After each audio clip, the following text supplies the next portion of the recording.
আর আপনার নবী হাসান হোসেনকে যে এত মোহাব্বত করত, একটা দিন দেখে মা ফাতেমার বাড়ির দিক দিকে যাওয়া শুরু করছে। হাসানের কান্নার আওয়াজ, হোসেনেরও কান্নার আওয়াজ। আমার আপনার নবী ফাতেমা রাদিয়াল্লাহু তাআলা আনহার দরজার মাধ্যমে গিয়ে আওয়াজ দিল। ফাতেমা দরজা খুলে দিল।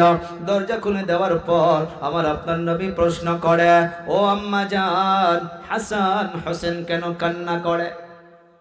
ফাতেমা বলে, ও আব্বুজান, বাড়িতে খাওয়ার জন্য কোনো কিছুই নাই, ভোকের জন্য হাসান একদিকে কান্না করতেছে, ভোকের জন্য হোসেন একদিকে কান্না করতেছে।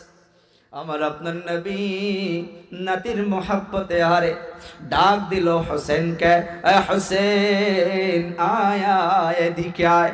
আমার আপনার নবী জবানে মুবারক বাহির করিয়া হোসেন রাদিয়াল্লাহু তাআলা আনহুর মুখের মাধ্যমে প্রবেশ করে দিল।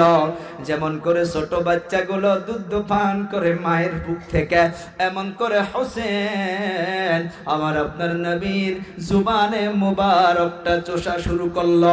আল্লাহ তাআলার কুদরতের দ্বারা কি যেন নবীর জিহ্বা থেকে আল্লাহ তাআলা বাহির করে দিয়েছে। হোসেন চুষতে চুষতে চুষতে চুষতে হোসেনের পেটটা ভরে গেল, মুখের মাধ্যমে হাসি এসে গেল।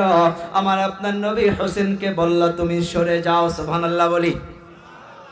হাসানকে ডাকে, রে হাসান আয় আয়। হাসানকেও নিকটে নিয়া আমার আপনার নবী হাসানের মুখের মাধ্যমে জবানে মুবারক প্রবেশ করে দিল। হাসান রাদিয়াল্লাহু তাআলা আনহু ওই জিহ্বা মুবারক চুষতে চুষতে আল্লাহ তাআলা পেটটা ভরে দিল, মুখের মাধ্যমে হাসি এসে গেল। আমার আপনার নবী হাসানকেও ছেড়ে দিল। ছেড়ে দেওয়ার পর ফাতেমাকে বলে, ও আম্মা জান, দুনিয়ার মাধ্যমে হাসানকে যেন কেউ কষ্ট না দাও, হোসেনকে যেন কেউ কষ্ট না দাও। হাসানকে কষ্ট দিলে, হোসেনকে কষ্ট দিলে আমাকে কষ্ট দেওয়া হবে। আমি নবী হইয়া বলে গেলাম। একদিন ওই হাসান হোসেন আমার আপনার নবীকে বলে, নানা জান, আমরা সওয়ারির মাধ্যমে চড়ব, আমরা ঘোড়ার মাধ্যমে উঠব। আমার আপনার নবী সাথে সাথে নিজের হাঁটু মুবারক জমিনের মাধ্যমে লাগাইয়া দিল, হাতগুলো জমিনের মাধ্যমে লাগিয়ে দিয়া নিজের পিঠের মাধ্যমে হাসান হোসেন কি নিয়া ওই মাটির মাধ্যমে আমার আপনার নবী নিজে সওয়ারি হইয়া হাসান হোসেনকে সওয়ার করায়। ও দাদার দল, ও নানা জানেরা, আজকের তারিখে দেখা যায় দুনিয়ার মাধ্যমে ওই মোহাব্বত তখন থেকে চলে আসছে। মা আয়েশা রাদিয়াল্লাহু তাআলা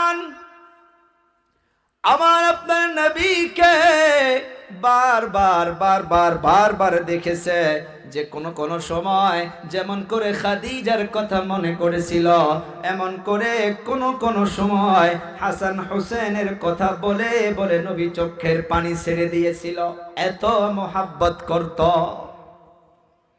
ওমর রাদিয়াল্লাহু তাআলা আনহুর কথা বলতেছিলাম যে হোসেন রাদিয়াল্লাহু তাআলা আনহু, এদিকে ওমরের সন্তান আব্দুল্লাহ, দুইজনে ওই মদিনাতুল মুনাওয়ারায় একই মাদ্রাসার ছাত্র।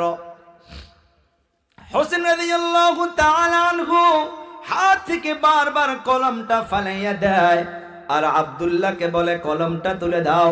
ওমরের সন্তান কলমটা তুলে দেয়, বিশ্ব নবীর নাতি আবার ফালাইয়া দেয়। আব্দুল্লাহকে বলে আবার তুলে দাও, আবার তুলে দেয়। অল্প পরে আবার হোসেন কলমটা ফালাইয়া দেয়, ছোট বাচ্চা। আব্দুল্লাহকে বলে আবার তুমি কলমটা তুলে দাও, বারবার তুলে দেয়, বারবার ফালাইয়া দেয়। এর জন্য আব্দুল্লাহ বলে উঠল যে বারবার আমার কাছে তুলে নাও, আমি কি তোমার গোলাম নাকি? আব্দুল্লাহ হোসেনকে বলল যে আমি কি তোমার গোলাম নাকি? একদিকে ওমরের সন্তান, আর একদিকে আলীর সন্তান, বিশ্ব নবীর নাতি।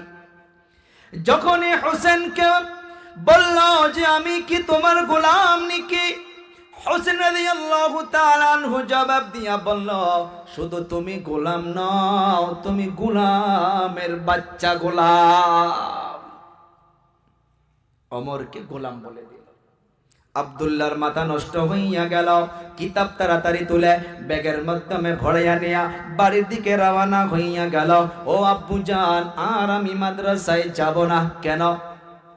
এই জন্য যাব না, হোসেন বারবার কলমটা ফালাইয়া দেয়, আর আমি আবার তুলে দেই, আবার ফালাইয়া দেয়, আবার তুলে দেয়, আবার ফালাইয়া দেয়, আবার তুলে দেয়। এর জন্য আমি বলেছিলাম যে বারবার তুমি কলমকে ফালাইয়া দাও আর আমি বারবার তুলে দেই। আমি কি তোমার গোলাম নাকি? আমি এটা বলার সঙ্গে সঙ্গে হোসেন আমাকে বলল, শুধু তুমি গোলাম নাও, তুমি তো গোলামের বাচ্চা গোলাম। ও আব্বুজান, আপনাকেও গোলাম বলেছে।